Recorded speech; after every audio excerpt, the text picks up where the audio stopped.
Hey everybody, Bob here, W2CYK, and today we're going to talk about something new we've been working on in the lab called RFinderPi. It's a way of programming radios in real time, and we just happen to be doing it with RFinder right now, but it's open source. You can literally attach it to any computer program.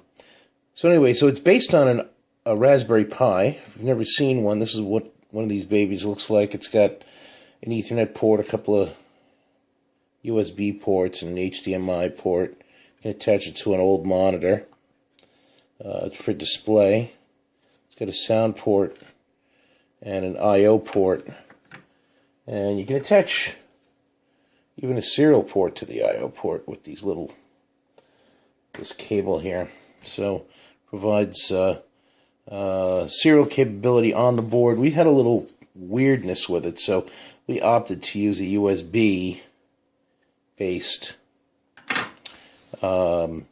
serial port.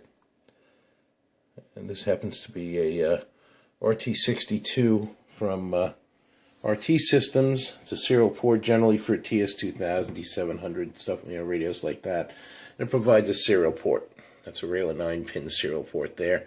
We've got a gender changer to go from female to male, so we can attach another female cable. And this is I believe it's called a CT62 from Yaesu. The Yaesu programming cable for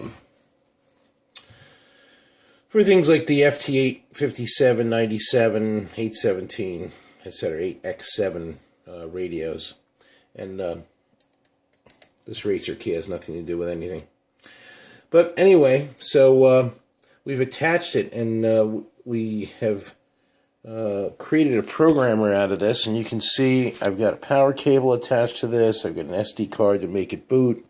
I've got a Wi-Fi dongle on it, and I have been using a keyboard. I'm using my Macintosh keyboard as a USB hub.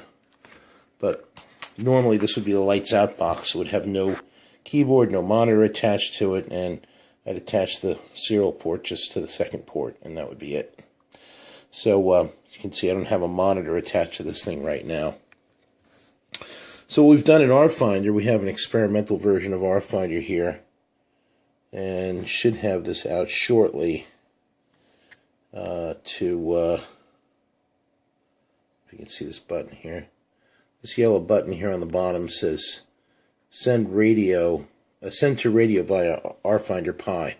So we've dubbed this baby an RFinderPi, and it's a radio programmer, real time. And you can see that our radio is set to 145.595. And if I touch the button here,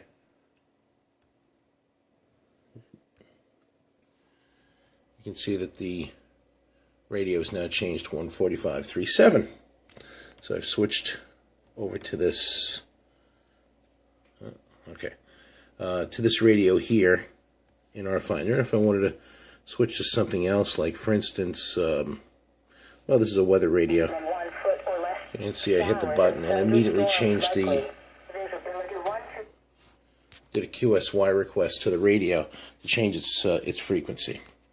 So I'm going to pause, and now some of you might say, well, why aren't you just using Bluetooth? Well, this is a Bluetooth serial port. And you can see we have one here, and I've been toying with this, trying to get it to work. But there's one little problem. iPhones, iPads, any of the iOS devices do not support what's known as the SPP, the Bluetooth serial port profile. So if I wanted to make an iPhone program a radio, like I just showed you with the RFinderPi, can't do it with one of these babies.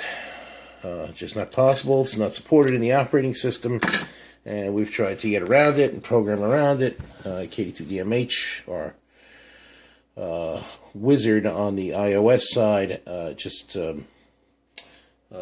run into roadblock, and everything that we've seen on the internet is that it's just not doable. So we wanted to find a solution that would let us work from both Androids and iPhones, as well as some of the new versions coming out, the Windows version and the Windows Phone version and the BlackBerry version. So this doohickey will allow us to support all platforms. So I'm going to pause, and actually, you know what? I'm not going to pause. I'm going to say sayonara on this one, and we're going to make another video about the management of this and how it all works. 73s.